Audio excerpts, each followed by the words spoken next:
South India shopping mall the wedding మంత్ర సరికొత్త wedding collection south India shopping mall. ఇప్పుడు మీరు బ్రహ్మానందం గారు, మీరు బాబు మోహన్, ఈ కాంబినేషన్ గురించి మీరు ఒకసారి తలుచుకుంటే ఆ రోజులు మీరు ఆ రోజు ముగ్గురు ఉండేవాళ్ళం అండి. కాకపోతే బ్రహ్మానందంతో నాకు కొంచెం కాంబినేషన్ తక్కువ ఉండేవి. ఎందుకంటే అతను ఎక్కువగా హీరో పక్క వేషాలు వేసి ఉండేవాడు. మీరు అబ్జర్వ్ చేశారు, హీరో పక్కన సపోర్టింగ్ కమెడియన్ లాగా హీరో పక్కన ఉండేవాడు. మీదేమో సెపరేట్ క్యారెక్టర్ ఉండేది.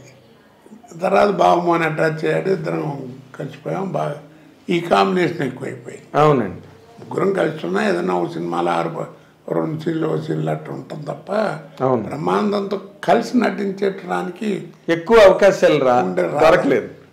ఉండేవి కాదు. మిమ్మల్ని మీరు ఎంత రేట్ చేసుకుంటారండి? ఒక ఎస్వి రంగారావు, ఒక నాగభూషణం గారు, ఆ సిరీస్లో కనుక మిమ్మల్ని తీసుకుంటే, ఒక సత్యనారాయణ గారు, మిమ్మల్ని మీరు ఎంత రేట్ చేసుకుంటారు? దానికి సమాధానం ఒకటి చెప్పనండి. చెప్పండి. ఓ రోజు చాలా టైర్ అయిపోయానండి. ఆ రోజు బాగా ఒళ్ళంతా అలసిపోయినట్టు అయిపోయింది. మా అబ్బాయి వచ్చి పడుకునేవాడికి 11:30, 12 అయింది రాత్రి. ఈ రూమ్లోనే ఇక్కడే నేను ఇట్లా కూర్చున్నాను, వాడు అట్లా కూర్చున్నాడు. తొందర పడుకోండి, పొద్దున్న 5 లేవాలి, బెంగళూరు వెళ్ళాలన్నాడు. ఏంట్రా మరి ఇవాళ ఏంటో బద్ధకంగా ఉందిరా, 2 గంటల నా నిద్ర లేకుండా చేస్తాం, ఫ్లైట్ అంటే 2-3 గంటల ముందు లేవాలి, ఎలా రా అబ్బాయి అనుకుంటున్నా అని అన్నా. అసలు మీ గురించి మీరు ఏమనుకుంటున్నారు అన్నాడు. నాకేం తెలియదురా అన్న. అదే మీ సక్సెస్ అన్నాడు. ఓకే, మీ గురించి మీకేం తెలియకపోవడమే మీ సక్సెస్ అన్నాడు. అది మీ దానికి సమాధానం. అదే మీరు చాలా తెలివితేటలుగా చెప్పారు దీన్ని. అది మంచి సందర్భమే అన్డౌటెడ్గా. ఎందుకంటే నేను మిమ్మల్ని బాగా, మీ కాంబినేషన్స్ అన్ని నేను బాగా ఫాలో అయినవాడిని. మీరు, బ్రహ్మానందం గారు, బాబు మోహన్ గారు, అందరినీ, ఈవి సత్యనారాయణ గారు రావడం, మళ్ళీ ఆయన కెరీర్ కూడా జారడం లాస్ట్ డేస్లో, ఇవన్నీ చూశాను నేను. మీరు అన్నది కరెక్ట్. ఎందుకంటే మీదంతా కూడా గుడ్డెద్దు చేల్లో పడిందని అలా వెళ్ళిపోతున్నారు, అంతే వెళ్ళిపోయారు. మీ మీద మీకేమీ ప్రాపర్ ఇది లేదు. కానీ మీరు అవతల వాళ్ళని అనేటప్పుడు మాత్రం కత్తి వజ్రాయుధం వెళ్ళి పేక కోసేసి లాంటి స్టేట్మెంట్లు ఇచ్చేవారు. అవతల వాళ్ళు అది పట్టుకుని, చే బాబాయ్ కోట మమ్మల్ని ఎంత మాట అన్నాడు అసలు. ఏమండి, అడిగేవాళ్ళేమో ఎలా అడుగుతారు, కోటగారు జోక్ చెప్పండి, నమ్మి జోక్ చెప్పండి, అది మా సినిమా టైటిల్ ఏమనుకుంటున్నారు చెప్పండి అని అడిగి చెప్పించుకుంటారు, ఆనందిస్తారు. మరి ఏమనాలను? ఇప్పుడు మాట్లాడకుండా కూర్చున్నా అనుకోండి, ఏమైనా కోట అసలు ఏంటి అట్ట కూర్చొని ఏమైనా అర్థం ఉందా, నువ్వు ఉన్న చోట ఇట్టగా అంటారు. ఏదైనా గట్టిగా ఏదైనా ఉంటేనేమో. కాకపోతే ఏంటంటే మీరు అన్నట్టు స్ట్రైట్ ఫార్వర్డ్గా ఉంటుంది నా మాట. అవును, లౌక్యం లేదు. లౌక్యంగా అయితే చెప్పడం, చాటుకెళ్ళి మాట్లాడటానికి దరిద్రం ఉండదు నా దగ్గర. డైలాగ్ బాగా, ఇప్పుడు డైలాగ్ బాగా చెప్పలేదు, రాసాయంగా ఉందని చెప్పేసి. అవును, నేను అలాంటి చాలా సందర్భాలు నేను చూశాను లొకేషన్స్లో. మీరు అనడం, వాళ్ళు దాన్ని అవన్నీ నేను చూశానండి. బట్ వాళ్ళు కూడా పాపం కోటగారు చెప్పారంటే ఏదో ఉంది విషయం అనుకుంటారు తప్ప, అంటే నేను పర్సనల్ క్యారెక్టర్ గురించి పెద్ద మాట్లాడినండి. అంటే 10 మంది ముందు విమర్శించడం అట్టని చేయను. అదే మామూలుగా జోకులుగా ఉంటాయి. అదే గులాబీ వచ్చినప్పుడు వర్మ కృష్ణవంశీ హాబీ 2 తీరేయని, గులాబీ సినిమా వచ్చినప్పుడు అవన్నీ బాగా పాపులర్ ఇండస్ట్రీలో. అది చెప్తున్నా నేను. అలాగే కడిగి చెప్పించుకుంటారు. గబ్బాలేమో కొంతమంది ఏమో నవ్వుకు. ఒక రోజున అక్కినేని నాగేశ్వరరావు అన్నపూర్ణ స్టూడియోలో మర్రి చెట్టు ఉంది కదా, దాని కింద కుర్చేసి కూర్చునేవారు సాయంకాలం పూట. అప్పుడు మధ్యాహ్నం పొద్దున పూట రోజు అక్కడ ఉంటే కోటారావు అని పిలిచారు. వెళ్ళే పాపం మహానుభావుడు, ఎంత ఇష్టం.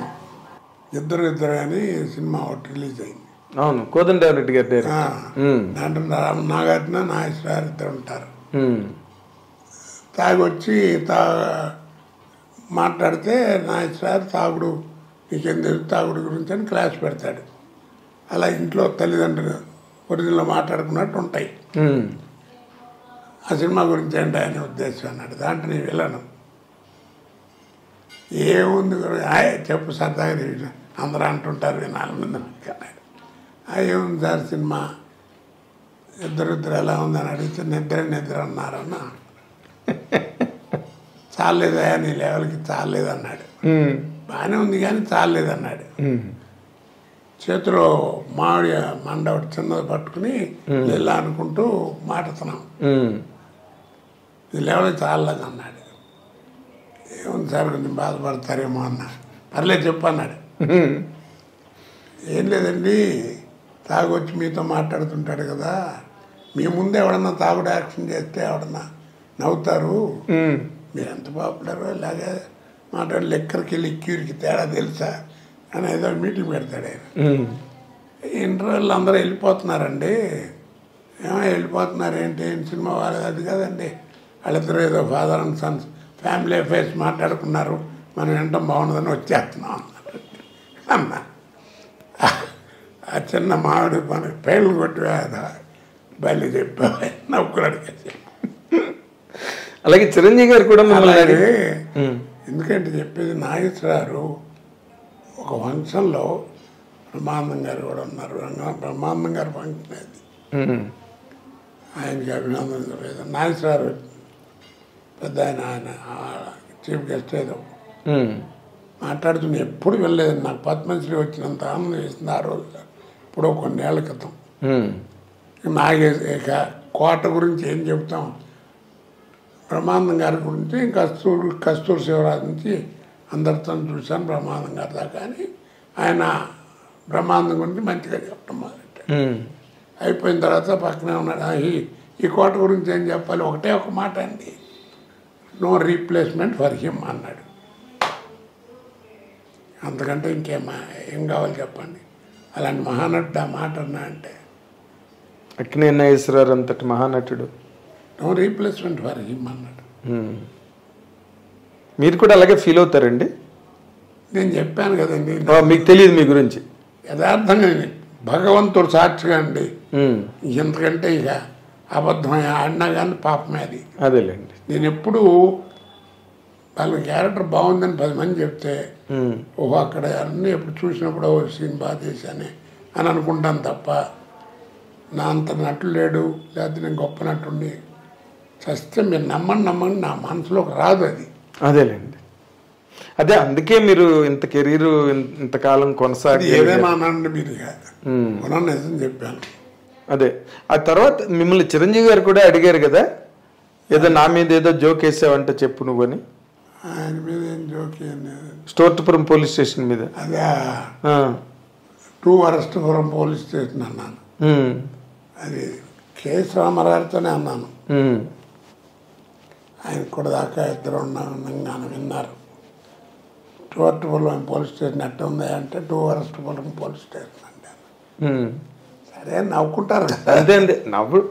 ఇప్పుడు ధైర్యం కూడా ఉండాలి ఆ మాట చెప్పడానికి. అలా చెప్పాలనే ధైర్యం ఉంది కదా అనేటువంటి మెంటాలిటీ అయితే మనం ఏం మాడుతున్నాం అవతలవాడికి తెలుసు.